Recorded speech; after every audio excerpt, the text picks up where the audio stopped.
আসসালামু আলাইকুম রহমতুল্লাহ। আলহামদুলিল্লাহ, এবারের আমন মৌসুমের ধান কাটা শুরু করলাম। আলহামদুলিল্লাহ, আল্লাহর রহমতে এবার আমাদের ধানগুলো খুব ভালো হয়েছে। যেহেতু আমাদের এখানে ধান কাটার মেশিন নেই, তাই আমরা হাতের সাহায্যে ধান কাটা শুরু করলাম। তাছাড়া মেশিন দিয়ে ধান কাটলে ধান যেমন ক্ষতি হয়, তেমনি খড়ও কম হয়। আর হাতের সাহায্যে ধান কাটার মাঝে একটা আনন্দ পাওয়া যায়। আমাদের ধানগুলো পেকেছে অনেক আগে, প্রায় 5 থেকে 6 দিন আগেই ধানগুলো কাটার প্রয়োজন ছিল, কিন্তু আমাদের এখানে শ্রমিক সংকটের কারণে আমরা ধানগুলো কাটতে পারি নাই। যার কারণে ধানগুলো খুব বেশি পেকেছে এবং অনেক ধান নষ্ট হয়েছে। অবশেষে খুব কষ্ট করে এক বড় ভাইকে বলে রাজি করিয়েছি। ওনার বাড়ি আমাদের বাড়ির পাশে, আমাদের গ্রামের ভিতরেই।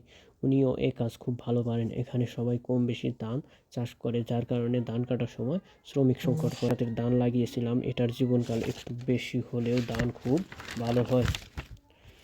ইনশাল্লাহ সামনেবারও আমরা এ ধান লাগাবো।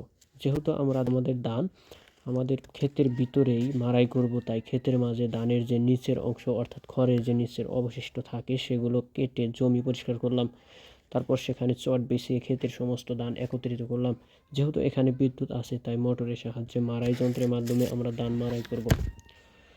এখানে ধান মাড়াই করার সুবিধা হলো ধান এখান থেকে শুকিয়ে বাড়িতে নিয়ে যাওয়া যায়। এতে ধানের অতিরিক্ত পানি বেরিয়ে যায়, ফলে অতিরিক্ত বোঝা বহন করতে হয় না। তেমনি খড় এখান থেকে শুকিয়ে নিলে বোঝা কম হয় এবং শ্রমিক খরচও কম হয়। তাছাড়া এখানে ধান শুকিয়ে নিলে খুব তাড়াতাড়ি ধান শুকিয়ে যায় এবং খড়ও খুব তাড়াতাড়ি শুকায় এবং জায়গার কোনো অভাব হয় না, আর সময়ও কম লাগে। আর ক্ষেতের ভিতরে ধান মাড়াই করলে রোদ বেশিক্ষণ পাওয়া যায়, কারণ বাড়িতে বিভিন্ন রকম গাছ থাকলেও ক্ষেতের চারিপাশে কোনো গাছ নেই। তো ধান সবটি জড়ো করার পর আমি আর আমার ছোট ভাই মিলে ধান মাড়াই শুরু করলাম। প্রথমে আমি নিজেই ধান মাড়াই শুরু করেছিলাম, কারণ আমার ছোট ভাই পরীক্ষা দিতে গিয়েছিল। পরীক্ষা শেষ হওয়ার পর যখন আমার ছোট ভাই আসলো, তখন আমরা দুইজন মিলে ধান মাড়াই শুরু করলাম। এই কাজের সাথে যুক্ত আমরা অনেক দিন থেকেই, যার কারণে আমাদের এই কাজ করতে বেশি কষ্ট হয় না, বরং ভালোই লাগে। তো অবশেষে আমাদের ধান মাড়াই করা শেষ হলো।